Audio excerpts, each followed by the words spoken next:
Hey everybody, it's Daphne from Laura Entertainment. We are sitting down with an impromptu interview with the Mr. David Rountree, my old acting coach and good friend. How are you doing? I am doing well. I'm enjoying a nice day out here in sunny Los Angeles. It's a little windy, windier than normal, but it's a nice day. I'm able to wear a short sleeve t-shirt and shorts, and unlike most of the country right now, so I'm not going to complain. It's good to see you. We haven't talked in so long, except for I know, Instagram here and there. right? Yeah, I've been able to keep up with you on Instagram a little bit. We haven't actually spoken in person in quite some time, so I'm happy we could get this organized today, and happy to be a part of it. It should be fun. Oh yeah, I'm happy to have you. Thank you, thank you, thank you, thank you. So what have you been up to? Well, a lot as always with the strike just now ending. It's kickstarted a lot of stuff back that's been dormant for a while. I've been a director now for a little over 20 years and producer and writer. I started off as an actor, so we've got a lot of things in the works that got sidelined when the writer's strike hit, and then when the SAG strike hit on top of that, we really just let everything lay. And then when the writer's strike ended, of course, we wouldn't want to go back to work and do anything until the SAG strike ended. So it just ended. So now we're kind of regrouping and figuring out our next game plan. But then being at the end of the year, nothing's really going to get going until January. So it's in that weird time right now where it's kind of this limbo world, trying to figure out when things are going to happen. So doing that. Of course, I got a daughter who is just started middle school, and she's enjoyed the last 3 years being on her own television show. So we've been staying busy with that, and a lot of stuff. It's a lot of interesting stuff out here in Los Angeles. How old is Chloe now? She's 11. She'll be 12 next month, actually. So she's Wow. closing in on those teenage years. Yeah, those are the fun years. Well, not for the parent. I don't think. I think for the kids, maybe. She's already 11 going on 18, I think. So yeah, she's She's still working? yeah, she did. So she did all three seasons of her show. She was on Home Economics, of course, on ABC. She was one of the series regulars on that. Played Topher, Grace's daughter. And with the writer strike hitting, the show was kind of left in limbo. It looked like it was going to get picked back up again, and then the SAG strike hit, and everything was just delayed over and over. And then ABC decided not to renew the contract, so the show did get canceled this year, unfortunately. Wow. So we'll see. It was a really nice 3 years. There's still outside chance to get picked up by somebody else. We don't know. I know the writers and creators, Michael Colton, John Abood, seemed at least optimistic things might happen, but I haven't heard anything about that in a while. So I don't know. Again, nothing's really going to happen, I think, to the new year anyway, Yeah. as it goes on. But either way, she had three good years of being a series regular on a show, working every single day, which is a huge accomplishment for anyone. Her being a kid, it's interesting. We've never put pressure on her to do anything. Of course, I'm in the business. My wife was in the business, so never put pressure on her to do anything. But she's grown up in the industry, so to be able to partake and be a part of a major television show for 3 years was a fun thing, and she got to see that side of it, and she enjoys it. So as long as she enjoys it, she can keep doing it. Yeah. I don't believe in forcing kids to do things, you know what I mean, as far as the industry, because my daughter, she wants no part of the camera. That's good. You Nothing wrong with that at all. There's nothing wrong with that. Voiceover, animation, Right. yes. Camera, hell no. You Right. are lucky to even get pictures of her. Yeah. Yeah. Yeah. We're the same way. Pictures are very rare. We don't do a lot of events. We really don't do any events with her. Her social media, we really never pushed anything like that. Mm. She's had film roles come in where we kind of told her the concept of it, and she's like, I don't want to do it. And we're like, great, okay, pass on it. We just passed on an audition today for a series regular on a show, just because at this point in her time, we didn't feel this type of show was right for her. So we talked to her about it. She goes, I don't want to do it. It's like, great, don't do it. She's passed on big movies that came across because the content wasn't something she was comfortable with, and we're fine with that. So for me as a director, I definitely respect that. And again, as long as she's happy doing it, that's fine. We want her also to be a kid and enjoy being a kid. So That's the what way she it does. should be. Yeah, I absolutely. mean, seriously, that's the way it should be. I've had people, I've watched them get on to their kids because they're living vicariously through their Oh, children. And then it's always a conflict. And I'm like, I would never manage anybody who was under 18 right. just because of that. It's too much of a challenge, and it is a workaround with the parents. And being a director, I've done many projects we've had to actually cast kids in there, and I always tell the parents we're casting the parents too, because it's the kid in front of the camera, but it's the parent behind the scenes also we have to work with. And if we don't get along with the parents, then I'm not going to bring the kid on, no matter how good the kid is, because it is a working relationship. And I think seeing that side of it, I have no problem with my daughter saying, I don't want to do this role, but she still loves acting. And she's, even from an outside perspective, I think she's really talented at what she does and she enjoys it. All the kids on her show were super talented. When you watch them work, they're phenomenal. They're not like normal kids. We've coached kids at all levels as well at our studio. And it's the same thing. We see, quite a range, and some kids really early on pick it up pretty well. And there's a difference between those kids and kids who are just, the parents are kind of making them go. And you feel it when they're in the room. You feel it that I'm only here because mom wants me to be here. I'm only here because dad wants me to be here, as opposed to the kids who are really hungry and really enjoy what they're doing. And that's what we're trying to do. She's adorable. I remember last time we did talk. Oh my God, that was a while back. She was doing Spanish, learning the Spanish side of it. Well, she's fluent in Spanish. She's completely fluent right now. She's learning Japanese. She's learning Korean on her own. She just wants to do it. So we're encouraging her. We got the Duolingo app. And now she's challenged me to learn Japanese too. And now I'm trying. Oh, I'm so bad. I am horrendous. And she quizzes me and is relentless. She's like Mr. Miyagi over top of me saying, what is the answer to this? What is it? I'm like, I don't know. And she's like, Dad. I'm like, oh my gosh. So she's paint the fence. Paint the fence. Wax on, wax off. I know. And she's on me about it every day. But I've got like an 18-day streak now on my Japanese Duolingo app. And I'm working on it. I'm getting there. I'm really bad. She's way better than I am at anything like that. But it keeps me working in the right direction with things too. I was doing French on the same app for a while because I learned French when I was younger. I had to brush up on it. Yeah. I can read it, but it was relearning it. I can read it, no problem. But relearning it, I guess because I'm older than when I took it. So now it's taken a minute to set back into my head. Right. But Japanese, hell no. There's no way in hell I could learn that. Oh my gosh. I'm trying to learn the characters and how to write them. I can't do it. I mean, I'm sure I can, but it's hard. It's very difficult. And she picks up things so fast. And I think being, a kid 11 years old, they are like sponges. They pick up things much faster. But she's like, Dad, we just went over this. How do you not know this? I'm like, I don't know. My brain's broken. I don't know. I don't know what's happening. So don't you think that's weird though? In other countries, they say that our language is hard to learn. Right. And when you reverse the role, it's just like, yeah, there's no way in hell. Right. Because English to us, of course, is so easy. But I don't know. I've never been in that situation. Right. There are a lot of rules in English that make it more challenging, which I can see that side of it, but we've done it our whole lives, so it doesn't register. But yeah, the languages it's a challenge. I speak Spanish, sort of, nowhere near as well as my daughter, but picking up a third language on top of that is, I don't know. I'm not giving up though. I'm still working on it. So a year from now, we'll do another interview and I will do the entire thing in Japanese. That's really a lie, but I'll say that now to be working. I wouldn't understand you. Maybe I can get away with it. But, yeah, right. There you go. So what projects, do you got any projects? I mean, that you can talk about that you're going to be working on next year? A little bit. I've been in development on a TV series for some time now. And I can't really go into details about what the show is, which is really good. My co-creator is we've become really, really good friends over the last several years. And it all started kind of when COVID hit. We were both sitting around. We've talked about working together for many, many years. We've never done it. And it just kind of came about where we had downtime. And so we created this series, which is really fun. And it's really moving in a very, very, very positive direction right now. We have the entire first season is completely written and in development at the moment, and it looks great. So we're happy with that, but I can't go into details yet about too much about it. What's it called? I can't even say that. It's a fun show that's set in 1987, which is really fun, which is a really wonderful time period when you look at it, because there's a lot of things going on. And the type of story, it's a Goonies meets Stranger Things meets Lost Boys minus the vampire sci-fi kind of thing. It's that Stand By Me, the up and coming, the kids growing up and hitting different milestones in their lives as they're all coming of age, in this thing. And the way we're telling it is very, very fun, where the stories kind of backtrack and tell.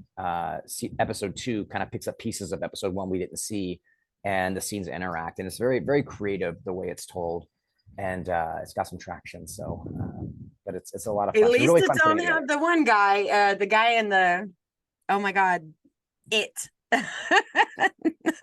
with the blue Yeah, that's not. transitioning among their lives later Yeah, on. yeah, that's not going to be there. That's not going to be there. I had to But think of that for a second. I have done a lot of in my career. I have done a lot of. I've done 6 feature films now. So as a director, producer, I've done a lot of dark, twisted things, horror thriller kind of movies as well. And I've never had a monster movie, so to speak. I've done character horror. We've had a primary character that is on the lines of like a monster, but I've never done like a Friday the 13th or Jeepers Creepers. Now Jeepers Creepers is interesting because they've done 3 of those now, and the guy Jonathan Breck plays the creeper. He plays the main monster and all the makeup for all the entire movies. My very first feature I directed, he was my lead. One of my leads, which is really cool. We became good friends. I started off as an actor, and I met him in Oklahoma in a film that we worked on together. And I had this script that I wrote because everyone kept saying you have to do a feature. I've done a bunch of short films. You have to do a feature. Got to do a feature. So I wrote one.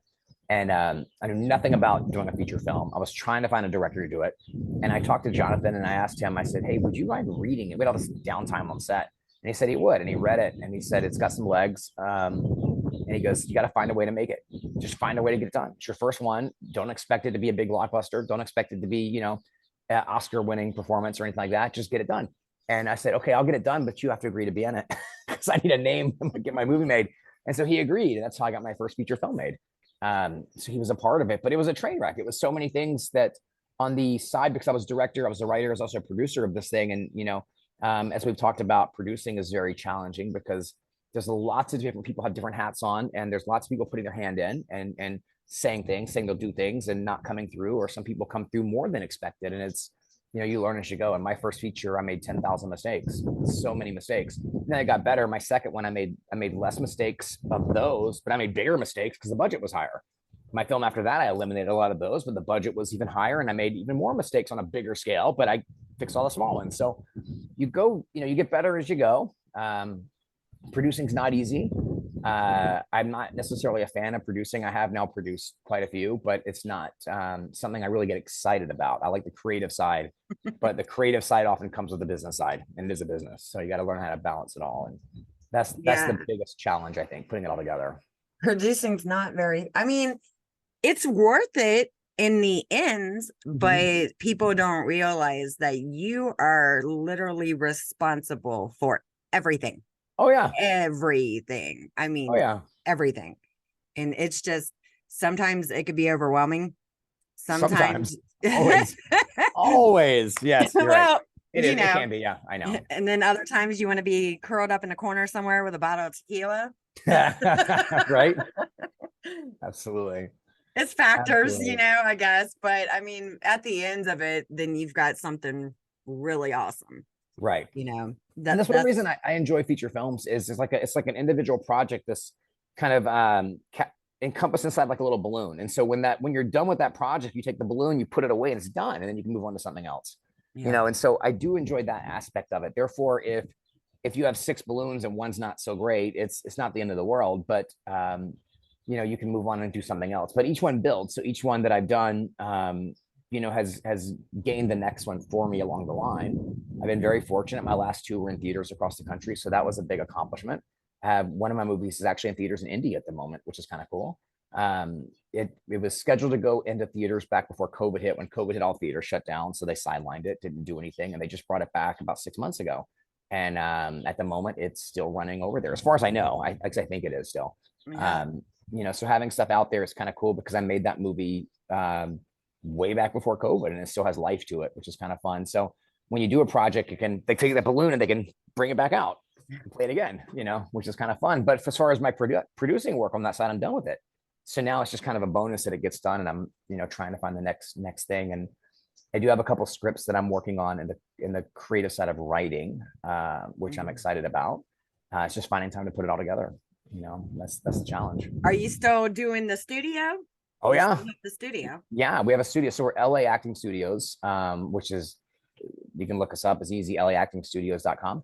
LA for Los Angeles, of course. And we have almost I think you've never been there, have you? You've seen it maybe online when we did. No, Zoom I was gonna come out there and then that was all when COVID was going down, Right, remember? And then we right, all right, got right, sidetracked on that, and I didn't get to make it out there. But yeah, when I'm out right. there, I'm definitely gonna stop in. Yeah, stop in. Yeah. It's fun. We have so we're the only acting class that I'm aware of anyway that has actors train on real film sets with real film crews and real cameras.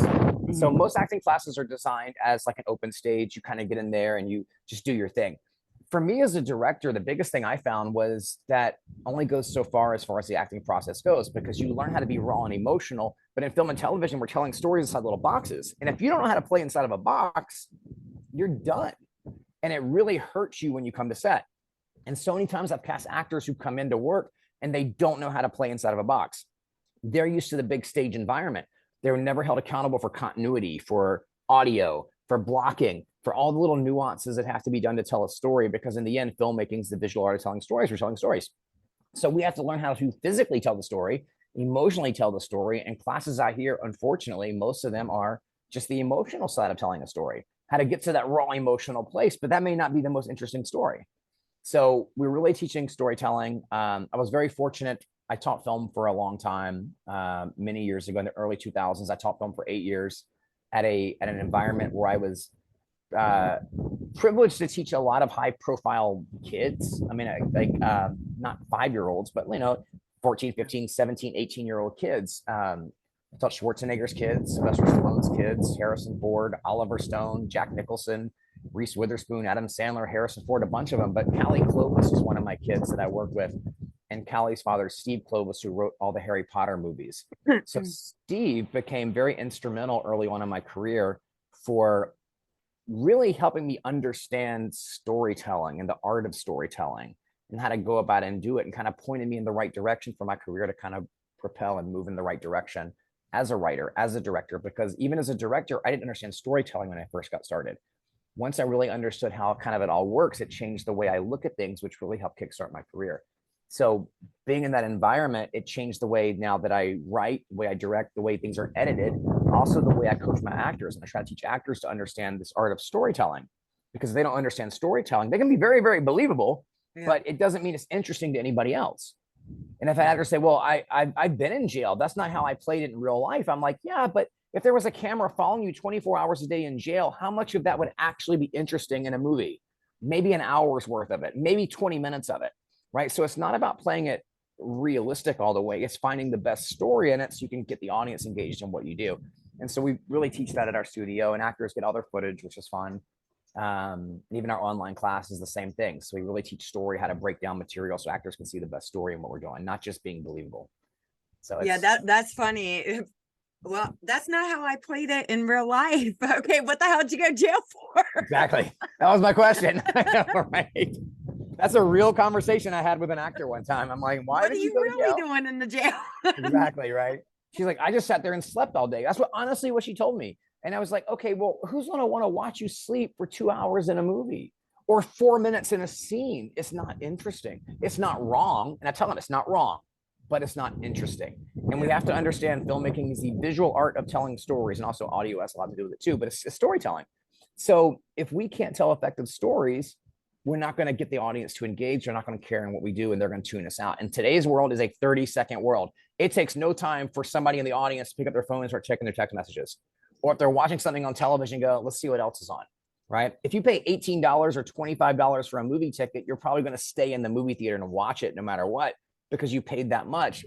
But you got to understand storytelling. And if you don't understand it, we're going to lose the audience, and they're not going to go back and see anything else you ever do or care. If you're in a movie and you're boring, they're not going to go watch it. Right. Exactly. If some of these big movie stars, there's a reason why we like them. There's a reason why. It's because they're compelling to watch on the screen. And so we really try to work that aspect of it. As a director, I've worked hard to tell stories like that. At our studio, we've done several short films on top of that where actors can work. One of our films recently went to the Cannes Film Festival a couple years ago. So that was a big accomplishment, to get something all the way to really next to Sundance, the most prestigious film festival on the planet. Yeah. Although in Cannes, they may argue theirs is the most prestigious, which maybe it is, but I don't know. But to get a film all the way to there, and again, it was a really good story that our actors brilliantly portrayed the story and didn't just focus on how can I just be raw and emotional in the scene. So a lot of little nuances go into it. That's what we work on. So how's football going along? Are you still playing? I haven't played in a long time. Holy cow. Holy cow. Um, I thought you after were going to go back into it. I remember last time that's what we were Yeah, talking about. You going I back into know. football. I think that was more of a wild dream. So after 13 knee surgeries and a spine surgery, I think it's safe to say my career is done. Oh shit. Yeah. I did get my look. So, being a college athlete, I was drafted in football in the RFL Regional Football League. I had to look at the Washington Redskins. Um, and anytime a kicker missed a kick in a game, I get my text messages flood in. Hey man, you up for kick? Of course, they're just, kind of messing around me at this point. So that's kind of fun. But I did the last several years help out at Los Angeles Valley College, and I helped their kickers over there and helped train them so they can learn and get better with what they do. And I would go out there and kick some balls around with those guys every once in a while, and every once in a while, old man's got to show them they can do it a little bit, and show them what's up. But I don't think I could do it. I have no desire to do it anyway at this point. It's like Burt Reynolds in the new Longest Yard. Hey, old man, what are you doing out here? I'm like, yeah, I know, that's me. That's me. So yeah. I'm about to open up a can of whoop ass. Exactly. But I was a wide receiver and defensive back all through college as well. So I got out there and I can mix it up with those guys a little bit, enough to let them know, at least so they can respect that I used to have some skill back in the day. But these kids today, they're pretty talented. So hanging with them out on the field it's a fun challenge, and I play the part, but as soon as I walk off the field, I'm out of sight. I start limping and my back hurts for a week. So I'm just like, okay, I'm good. I won't let them see that, but You hide the ibuprofen. Oh, I don't even hide that anymore. I'm just like, all right, we're getting ready to go. Let me take 4 of these things. Here we go. Yeah. So the trainer's like, okay, I'm on standby. I'm watching you. Just let me know when you're ready for me. I'm like, yeah, won't be long. Stretcher standing by. Exactly. Exactly. But yeah, I do have fun with it. I talked to a kicker yesterday about going out and working with him again a little bit. And it's fun just getting out there. It does help me at least feel reasonably younger at times, just being out there, and that I'm able to contribute and help these kids out too. I say kids, but they're college. They're 21 years old. So, but they're kids, I do the same damn thing. And my Right. kids are, God, 28 down. Yeah.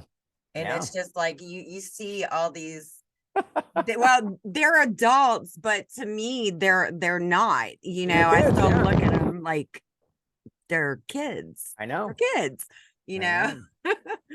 Don't call me that. That's what you hear. Oh gosh, I know. Even these college kids, they're athletes, they're college athletes, but I still talking to them, just there's a different level, where Yeah. you really still feel like they're kids at some point. Of course, they'll argue with you on it. Even my 11-year-old, she's an adult in her eyes, as they go through. You know what pisses me off? When you guys are old. Because you're over 30, you're old. What the hell, man? I know. I started getting the grays popping in, and trying to at least feel reasonably young as I go through, but it's okay. I'm embracing it reasonably well, I think. I go to the gym still 6 days a week. I've been working out, trying to stay in shape that way at least, and feel decent at times. But it hurts when I get up in the morning. I feel my back, I feel my knees. I'm not gonna lie about that. Oh yeah. The back thing is the big thing. Yeah, the back. I had spine surgery. I got a scar on. You can see it. I got a scar right there on my neck, right there. They had to go into the front of my neck and open it up and fuse my vertebrae together several years ago from an injury. And so when it gets cold outside or something, I wake up. I'm like, oh gosh, I'm getting old. Holy cow, where am I going to be when I'm 80? If I even make it that far, So. I need a temporary loan. I know. Can you loan me a new body? What's funny is I used to never sit in my director chair at all on set because I'm always up moving around. The older I get, the more I'm like, I could sit a little bit here now. Let me just take a little break here and lean back a little bit. So I'm a very, very active director on set when I move around. I try to be anyway, because I feel like I want to give that, energy to the actors working. But the older I get, at the end of the day, I'm like, I'll sit down for a few minutes. You guys are good. Do your thing. As long as you don't sit and just, you guys take it from here. My 80's good. He's got you. You're good. Just, I'm like old grandpa sitting in the corner over here. What are you going to do with Pops? You can't sit here. Wheel him in the garage or something. We got company coming over. I'm like, yeah, I know. It's me. So. Aging sucks sometimes. I know. I'm fighting it though. Fighting it, but it's okay. not too bad. Yeah. Oh my God, that's so funny. Good Lord. So what else have you been up to besides learning Japanese and well, now you're not doing football. What else? What other Yeah, hobbies you throwing yourself into? we've been working on our show for quite some time, and that's taken a lot of time, being in the writers room for that. And when the writer's strike hit, it did give us a break, and we haven't really regrouped since then, because we do have all of our episodes for season one done now at the moment. They're tentatively done. I mean, of course things will change when it goes into production as it gets there, but for now it's done at the moment. So it's a little bit of time to focus on other things. I don't even know if you knew this since we last spoke. My house burned down. Um, Are you yeah, serious? yeah, my house burned down. We just moved back in. I'm at my house now. We just moved back in maybe 3 months ago after being out for like 18 months. So yeah, our house burned Carla's down. going through the same thing as you are. Yeah, Carla Christina Contreras from the right, Screen Actors Guild. right. She's going through the same damn thing right Holy now. cow. Yeah. Wow. It's hard. It's a weird thing because I was home doing a Zoom just like this, exactly like this. 12 o'clock, I was coaching an actor. It was at noon. And I came home just to coach this actor. She had an audition. She submitted it. And her agent came back and says, no, we can't submit this. It's just not good at all. So she was in she's one of our masterclass actors. And she told me that night, she goes, I don't know what to do. I did this audition. I did a self-tape. My agent hates it, will not submit it. And I said, well, let me look at it and I can help you out with this thing, because I hadn't seen the material yet. And so I said, so tomorrow at noon, call me and I can help coach you, because she just made some decisions that didn't play in the character. I don't know what it was. So at noon, we start talking. I come back, we start the Zoom. I'm at home, and at 12:05, all the power in the house goes, Zoom cut out everything. I'm like, that's weird. What's happening? So I sent her a message. I'm like, hey, power went out. Let me get it restored. I'll Zoom back as soon as it gets up. I'll text you when I'm back up. So I'm like, what the heck's going on? I walked out in my living room and I see smoke. And I'm like, what is going on? Why is there smoke in my living? I was home by myself. It made no. I didn't even fathom the idea of a house fire. It didn't even cross my mind. I'm like, why is there smoke in my living room? It was so bizarre, and my brain was like, is somebody like grilling outside, and somehow the smoke's coming? I can't even explain how much denial I was in at that moment. It was a house fire. And Yeah. I'm like, what is going? So I walk out my back porch, which is kind of where I am now. I walk around the corner of the house, and I'm like, what is happening here? And I see smoke coming up from the roof. And I put the ladder up there. I walk up and I literally see flames on my roof. And I'm like, why are there flames? It still didn't even process. It was happening so real. It was such a surreal moment. I didn't even process it was a real fire at this point. I still couldn't figure out, why is there smoke coming on my roof? And then I saw the flames and I was like, holy crap, my roof's on fire. So I came back down the ladder, ran inside. I grabbed towel and I grabbed my phone. I went running back upstairs. I'm calling 911. I'm up at the roof and I'm fighting the fire with the towel. I'm on the call with 911. I said, my house is on fire. And they said they would send somebody out, firefighters. And I hung up the phone. And it happened so fast. I don't really remember everything, but it seemed like it was 20 minutes where the firefighters came up. But I'm on my roof. I'm fighting the fire. My neighbor comes running over. Of course, flames are like everywhere now, my whole roof. And he runs over and he's yelling at me. He's former LA SWAT. And he's a big old guy, looks like a professional wrestler. And he's like, get off the roof now. It's going to No collapse. shit. And I'm like, hand me the hose. Give me the garden hose. Give me the garden hose. He's like, get off the damn roof. I'm like, give me the garden hose.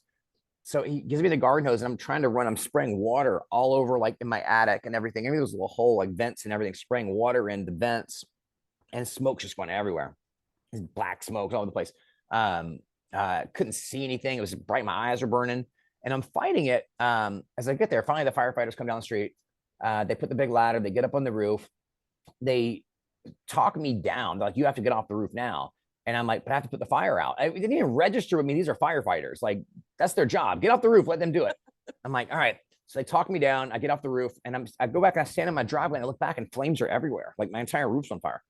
Everybody in the neighborhood's come out at this point to see what's going on. Wow. And I didn't even think at the time I was barefoot. I'd been up there on the roof. Firefighters come and they get me back. They put a pair of shoes on me. And I don't know where they got from my closet or something, but the shoes, I put them on and I'm standing there and I'm watching the fire for about 20 minutes. They're working to get it out and they're doing an amazing job. Firefighter came out and he says, what's important? Where is it? I said, I said, we have a box in our closet of valuable documents. It's in a folder. And in my office, I have hard drives. He said, I'll do what I can. He runs in the house. He comes back. He's got the documents, sets them down, comes back, got hard drives, brought them out as a box right there. Goes, what's next? What's next valuable? And he's talking to me very directly. I've never been in this situation. And I'm trying to like tell him where things are. And he goes, I'll see what I can do. Comes in. Anyway, my feet at that point started really hurting. And I'm like, God, these shoes are so tight. It doesn't make any sense. And I kind of fought it. I didn't realize my feet were already incredibly burnt up from standing on the roof in the fire. I had no clue. They were just all ripped to hell. Had no clue because you get the adrenaline going. You don't feel it. You don't think anything of it. Yeah. So finally, the firefighters are putting the fire out. My wife called me at some point. She's like, "Hey, she picked up my daughter from school. So luckily, my daughter wasn't home. My mother-in-law was with my wife, so she wasn't in the house either. It was my dog and I. My dog was out. My dog was fine. My neighbor was holding my dog, and she goes, "Hey, I'm trying to come home, but I can't get on. Like, the firefighters have blocked off the whole dang neighborhood. I don't know what the hell's going on." And I said, "That's our house on fire." She went, "Ha ha, yeah, LOL." And I'm like, "No, for real. Like, that's our house on fire." So anyway, after some time, she got in, and the fire basically destroyed every single thing we owned. And it's not even the flames, it's the smoke damage that does all the work. Yeah. Smoke gets infused, and like anything fabric is trash. It's all gone because you can't wash it out. It's not because it just infuses with the DNA of the fabric or whatever the heck's going on. So luckily, the most important stuff got saved, but everything else was gone. So that was tough. So insurance did a pretty good job of helping us out. We were insured, which was good. We went to a temporary hotel that night with nothing but the clothes on my back. That's all I had. And even that smelled like smoke because I was fighting the fire. So it was a tough time. My daughter lost all of her stuff. But it was a good lesson about how things are just material stuff anyway. And that was It good. is. I mean, material, the shitty part, because that's what I was talking to Carla about earlier, actually. Materials can be replaced. Right.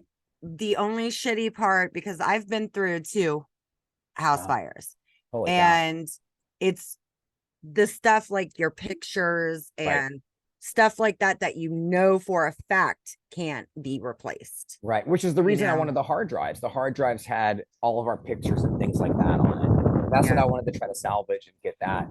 But I wasn't worried about, like, I wasn't like saving my computer because it wasn't on the computer, it was on the hard drive. I wasn't like save the TVs, that's fine, whatever. But they did a pretty good job about saving the important stuff. And then we lived in a hotel for a long time. And ironically enough, our hotel caught on fire the very first week we're in there. Are you serious? I was like, what the fuck? What is happening? I know. So in LA, there's a lot of homeless because our weather's reasonably warm all year. Not that it's warm. It does get cold for sure, but there's a homeless population. So where they had us at a hotel that is right on the corner of a freeway entrance, the 101 freeway.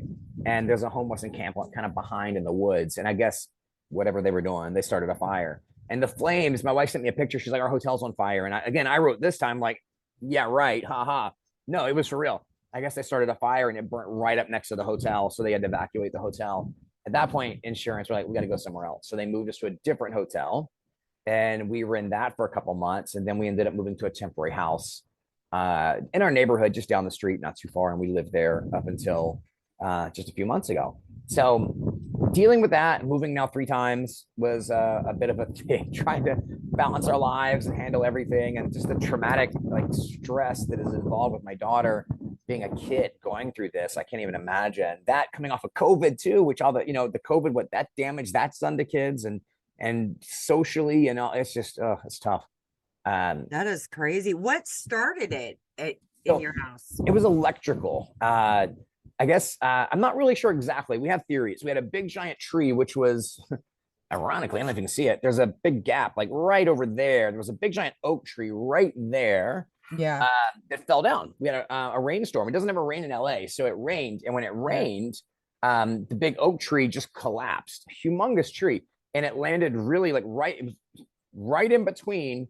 Like I've got my like a nice little koi pond out here. It's fun. My deck landed right up. She didn't hit anything.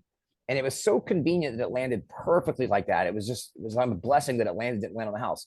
So 2 weeks after that is when we had the fire. So the theory is when the big oak tree fell, that somehow the roots underneath lifted up underneath the house because there was wires in the ceiling that got pinched somehow.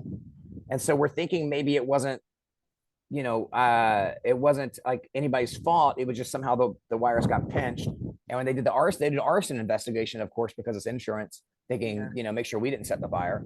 And he found where it was. And he goes, it looks like this wire's been sparking for a few weeks.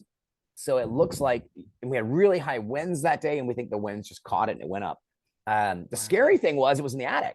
So by being in the attic, I saw the flames and the smoke before the fire alarms went off, fire detectors, because smoke rises.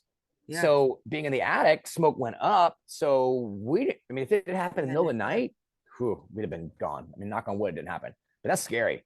Yeah. So now we have smoke detectors in the attic too, because I never even thought about that. Never crossed my mind, but I never would have heard. If it happened midnight, 1 o'clock in the morning, that'd been it. Yeah. I mean, especially if the you know, they didn't go off to even during the day, let alone at night, that would have not ended well at all. Right. And it happened right above my office where I was working. So if I hadn't come out, I mean, luckily, I guess the power got shut off because it burnt through the wires or whatever.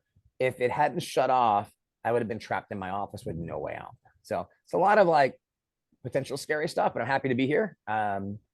You know, as it goes through. That is crazy, man. No shit. I'm glad nothing happened to you guys. Yeah, I know. That's just it. I don't know what the hell's going on with all the fires lately. You know, it's just crazy. But when you mentioned hotel, I went to my son's wedding in Texas, and it was probably like 11:30 at night. The alarm system started going off in the hotel. Luckily, it was nothing to do with the fire. Thank God it was somebody in there smoking in the hotel. Right. And set the alarm off. But oh my God. I just saw recently, it was a wedding that these people tragically died. They put some kind of like fire effect in there. They were shooting off sparks and the whole ceiling caught on fire, and it was like horrible. Really? I don't know. I don't mess with fire now at all. I'm have a whole new respect for fire after going through something like that. I can't believe your ass stayed on the roof after they're sitting there telling you, get the hell down. I was like, no, I'm putting my fire on. They're like, that's what we're here to do. And I didn't register. I guess we have an app called the Citizens app in Los Angeles. I'm sure it goes other places, but you can log into Citizens app. If you see something going on, you can do a live feed and people can log into your neighborhood and see what's going on in your neighborhood.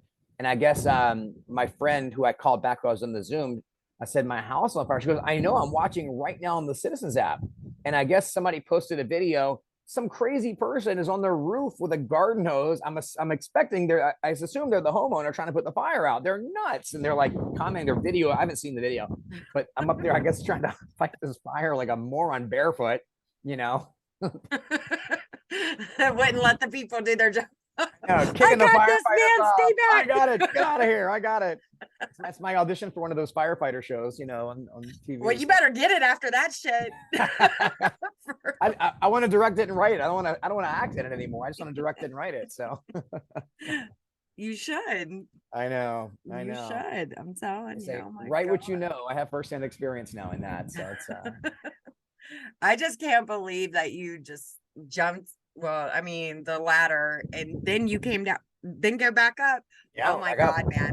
I would have just had to sit back like, oh shit, you know, because it's on the roof. I'm not climbing up there. There's no way, you know, sorry. I'm just going to wait for them. Right. Try to grab what I can anyway, you know. Well, my first thought was that it was leaves that had fallen off of like the big oak tree that was here. Yeah. Like there were leaves on our roof. And so my first thought was it's just on the surface. The leaves are on fire, like not the actual structure. Yeah. Until I saw, and I was up there at that point until I saw the smoke coming out from, and it was coming on a far side of our house over there. My neighbor was over there and he was yelling, you know, over there because it was coming out on his side as well. And he got the garden hose on that side. He was trying to put the fire out and hit, you know, it was a neighborhood event that was going on, you know. Jesus, man. Yeah. That's crazy. But the firefighters were so cool. They were so amazing. They were so calm and professional. I didn't know what to expect, but they were really, really cool with everything. And they were very helpful all the way out. And the crazy thing is, as soon as and I'm totally gonna write a movie about this at some point because it's just too fun. As soon as it was happening, like the fire's on my roof, literally still blazing. I'm standing in my driveway. We had people who were listening in on scanners who came in and goes, hey, I'm with home restoration, here's my card. Hey, I'm an attorney, here's my card. Hey, call me. And like, can my house stop burning down before you're soliciting your services? Like, you're an ambulance chaser, get the hell away from me. It was a mess. And then my wife came in, she really started like going off on them to all back up. Seriously, that's what they did? That's what they did. As the fire is on my roof, they are literally handing me their cards. Like, hey, call me. Here's this. They were trying to, I was like, oh my gosh. Wow. That must be some LA type shit. I mean, I get it, you know, because anywhere else, it's not like that. People aren't going to come up and be like, so do you need your house painted? You know what I mean? That's kind of what it was. We do fire restoration. We do this. We do this. We do this. Hey, if you need to sue somebody, here's this. We go after insurance companies. We go after, you know, whatever it is. And I was like, oh my God. And so at the end of the day, we had a whole stack of cards from people who were right there, and they just hung back and they waited just so they could get one-on-one time to talk after. You know, companies that do, and they were listening in on the scanners, and they heard fire in I live in Sherman Oaks, a neighborhood in Los Angeles. Fire in Sherman Oaks, they came flying over just to solicit services. I'm like, so wow, they did cannonball run to your house so they could give you a card. Exactly. That's some bullshit. Pretty shady stuff. Yeah, it is. It is. I would have had the police remove them. I would have told the cop, hey, get this person off the lawn, because right now I'm ready to wring somebody's neck, you know? I know. And I was still taking, my wife was the one arguing with him. She was getting mad at him. She said some things to him to get him out, to get him back, which is good. Wow. And it was really kind of interesting watching that side of it, with my wife getting powerful with it, which was fun. You know, because I would have let her go. She kicked them butt. I did. I was like, no, you got it. Take care of it. That's great. She was handling it. So wow, that's just freaking insane. So that's what I've been up to.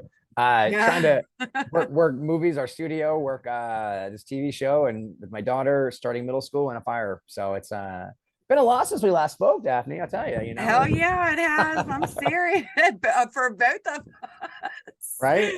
I mean, I've had a really crazy year myself. My brother passed away in February, and then my nephew, and they were the same age. They were raised together. Ended up passing away in August. Holy so cow. It was back to back. Not to mention, I mean, I know there's a lot of people out there about animals, but technically I went through 5 in 1 year, because we had lost 2 cats that were brothers, which was screwed up, the same year, months apart.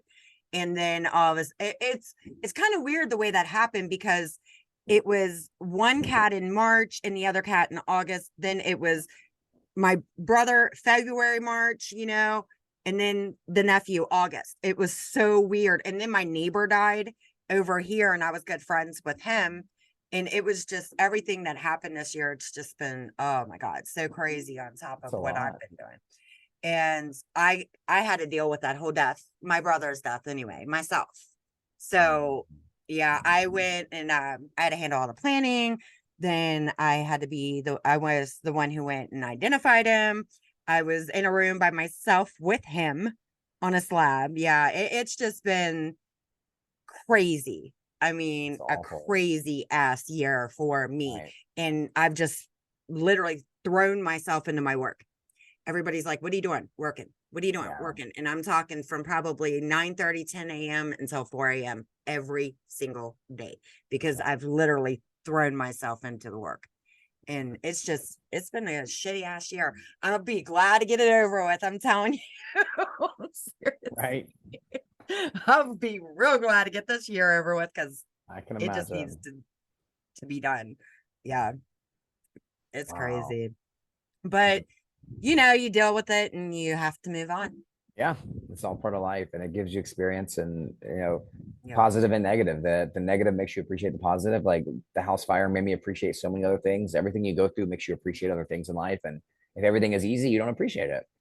You know, and it's you go through some bad, crappy stuff at times. You know, everybody does, and everybody can relate to bad, crappy stuff at times too. But you know, you come through another side and you have experiences. Like making my first movie, 10,000 Mistakes. Well, it was crappy, it was terrible, but I learned from it.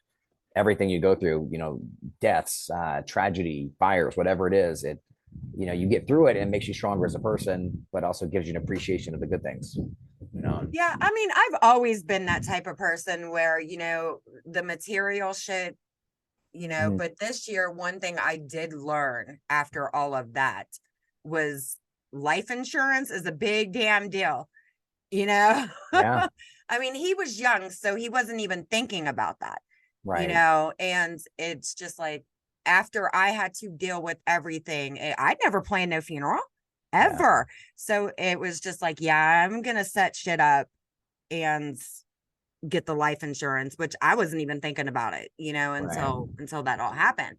But after that, it's just, but material shit. That's what I try to tell everybody, you know, like when we're doing these interviews with the directors and everything, you know, everybody I bring on, they're so cool. But there are people out there that are above thee with their materialistic shit. And I try to make it clear, like, that shit doesn't matter. It doesn't Right. matter. You can't take that with you when you die. You need to be Exactly. normal, be humble, be a good friggin' person. You know, you cannot just base yourself on materialistic shit because nobody cares. Yeah. You can't Yeah. take, they're not going to bury you with it, you know?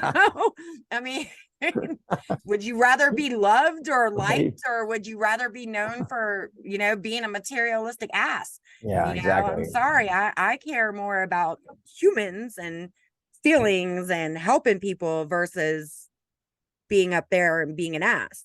You know, Exactly. I've lost so much shit in my life to where materialistic shit can always be replaced. Every bit of it. Exactly. And you learn what you don't really need also, you know. That's true. Yeah. Yep. And when we inventoried everything we lost, part of it was a little embarrassing at times too, because it's like, wow, we had a lot of crap. Like I didn't need all this crap. I didn't need Yeah. it. You know, I didn't need 3/4 of the stuff, 80% of it, 90% of it. And you know, why do we hold on to it? Who knows? Maybe nostalgic value, whatever it is. But there's an accumulation, and you know, I know in LA especially, there's this, you know, the idea of it's you know, the status of having things, you know, but once you get past that, everybody's on the same level. And if you can look past that, which is, you know, we're trying to do here. So my daughter, we never stress that, you know, anything with her. It's not a big deal. Like, and she never put it that I'm on a show, I'm better than you. And that never crossed her mind because we never raised her like that. Yeah. You know, and that's the mentality we're trying to get, which I think it's not about the material stuff. It's not about the job stuff, you know.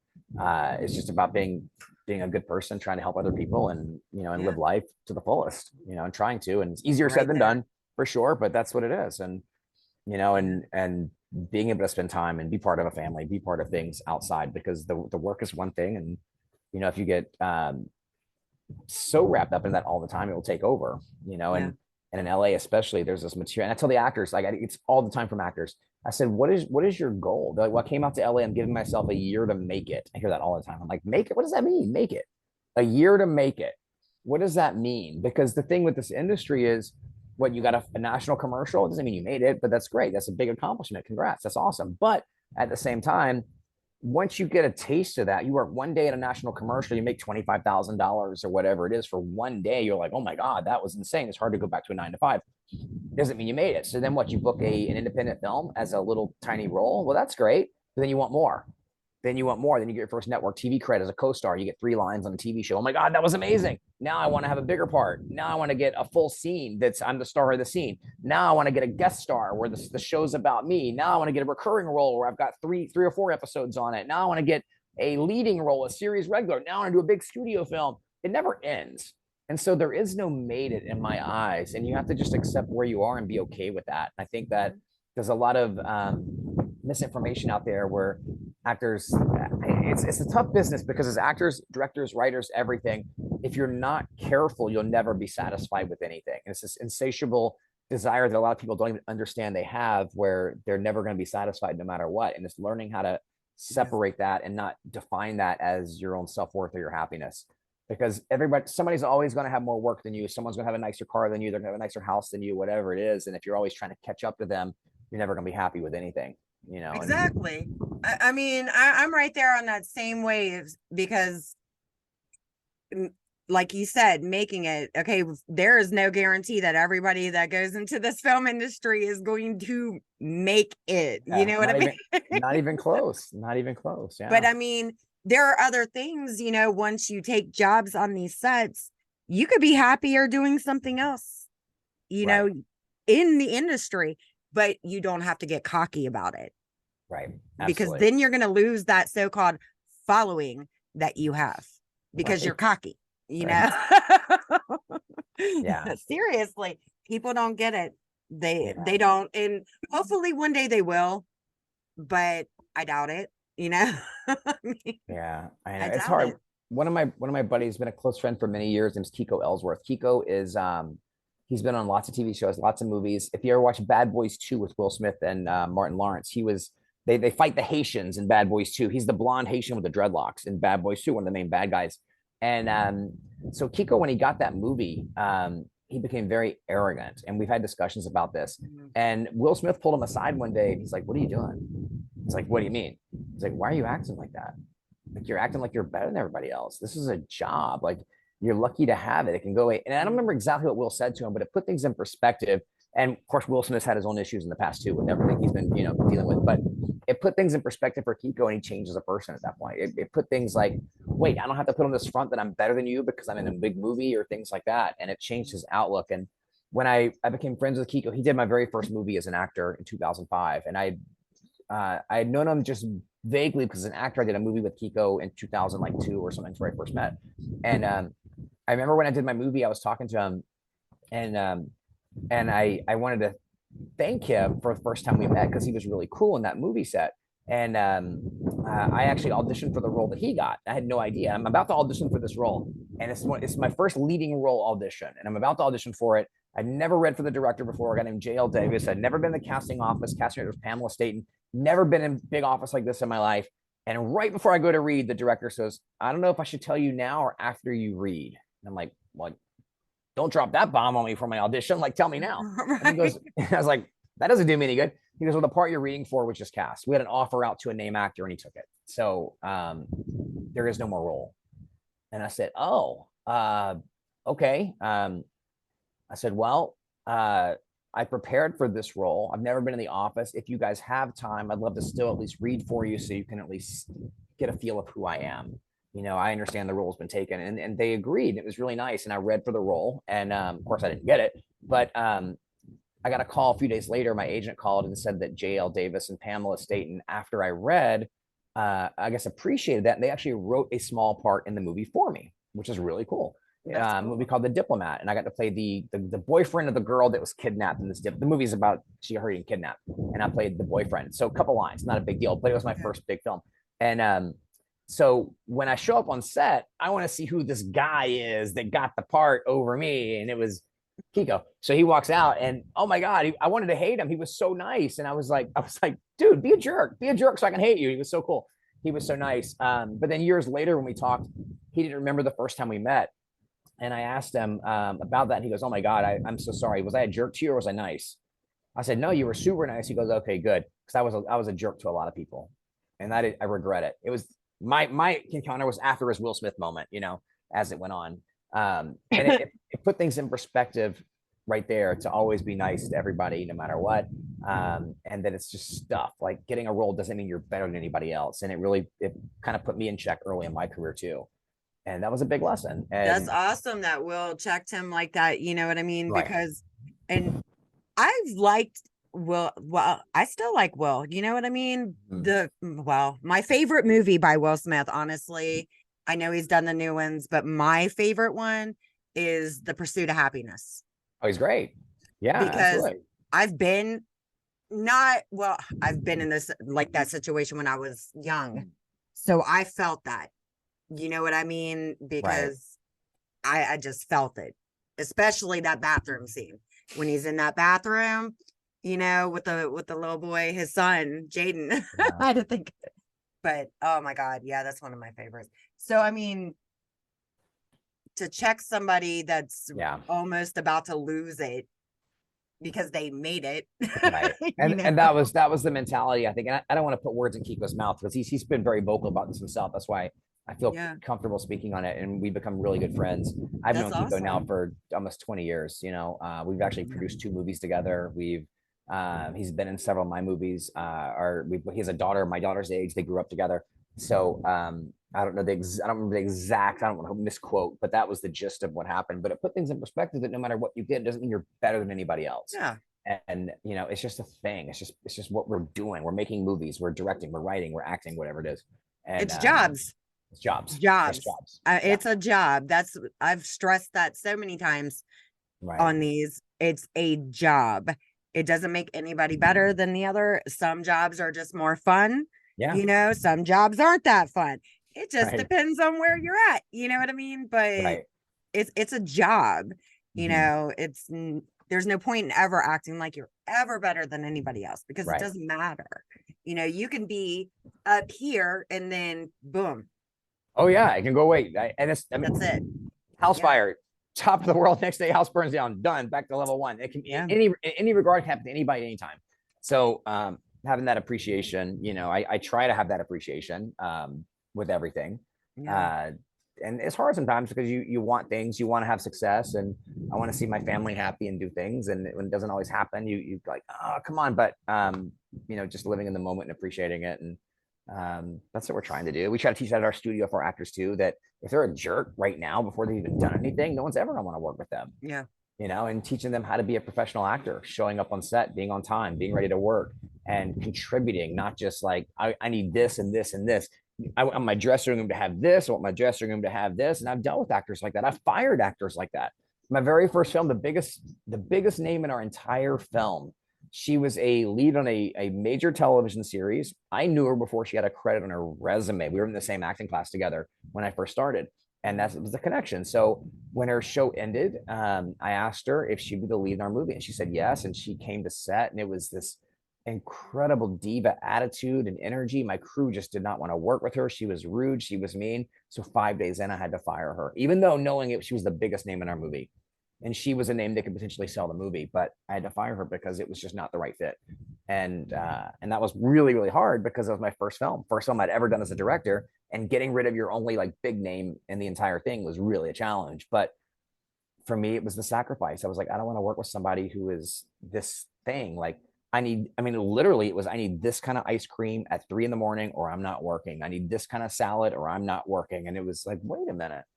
Seriously? This isn't that kind of movie. This isn't a $200 million movie. My first budget, I had $256,000 or $257,000 budget, which is not a lot of money for a feature film. It's a lot of, it's $250,000, a lot of money, but it's not a lot of money for a feature film to put it all in.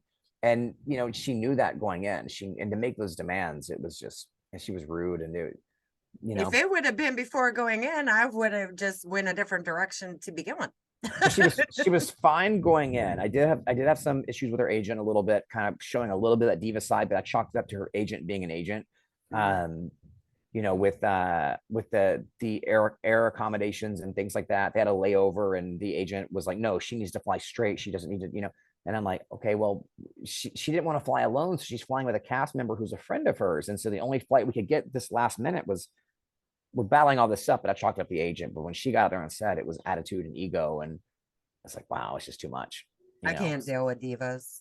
Yeah. I'm too grounded. I'm too down to earth. Yeah. To deal with a diva. It'd rather it be a guy or a girl, because guys Right. can be the same way. You know Oh what yeah, I mean? I just for sure. can't do it. For Definitely sure. can't do In it. fact, Jonathan Breck, who I mentioned earlier, who's the creeper in the Jeepers Creepers movies. So I did a movie with him in Lawton, Oklahoma, of all places, back in 2000, like 3 or 4, and military base. So we go to shoot, and we fly into airport, and I think in maybe Dallas, and we drove up to Lawton. I don't remember exactly, it was a long time ago. But when I get there, this production assistant picks us up at the airport, loads my bags in the back of the car. We go to the airport. He checks us in. He's like, here's your hotel key. I'll be picking you guys up in the morning at this time to be on the lobby. Totally, really awesome production assistant. It's really amazing. So nice, so friendly. If any questions, call me. I'm in room, you know, whatever, 115, whatever it was. Great, guy's amazing. Next day, picked us up in the morning. Hey, you guys sleep okay? Anything you need? No, he's amazing. We drive onto the set. We get in there. I meet the director for the first time, because at the audition, you don't meet the director. They're in the background watching. You don't talk to him. So I get to meet the director for the first time, a guy named David Henry. And we're sitting there on our big like set. And we're in the Lawton, Oklahoma. It's a military base out there. And the PA, the director goes up and goes, hey, congrats, man. Your movie's #1 in the box office in the country right now. And we're like, wait, what? The production assistant? He goes, yeah, that's Jonathan Breck. He plays the creeper. He's the star of the Jeepers Creepers movie, which is #1 in the country right now, Jeepers Creepers 2. And I'm like, what? He goes, yeah, he's the star of this movie. No clue, because he was so humble, and he's like, hey, I've already checked in. Let me never once he'd be like, I'm a big star. And that energy really stuck with me forever. You know, he never once bragged about anything. He just did his thing, and he was helping us out, and he was so gracious. And he was amazing. And I really, I said, I want to be like that. I want to have that energy where it's no, everybody's on the same playing field. We're all trying to come together for a common goal of telling the best story. And he was awesome at that. So forever. That's a creepy ass movie, man. I know. I think it was one, I've seen one or two of them. Oh my God. And then the music. Oh yeah. I'm just like, oh yeah. And I love horror movies, you know what I mean? But just that music and then that guy, oh my God. Yeah. And we actually went to the theater. It was fun. We went to the theater in Oklahoma while it was still playing and sat there with him and watched the movie. I think he was more embarrassed. We were all with him, you know, watching it, but we kind of made him do it. But it was really cool. I'm like, the #1 movie in America right now. And I'm sitting next to the star of the movie, but he's as humble as he could be. And you never in a million years would have known it. And I really thought that's really cool. That's really, really cool, you know? So, yeah. All right. I'm going to wrap this interview up. I want you to stay on. All right, you guys, thank you for watching. We are definitely saying, thank God you are still here with us, David. And thank you for being on here. Yeah, I'm glad I can be here today. Right. All right, guys. See you later. Thank you for having me. Bye, guys.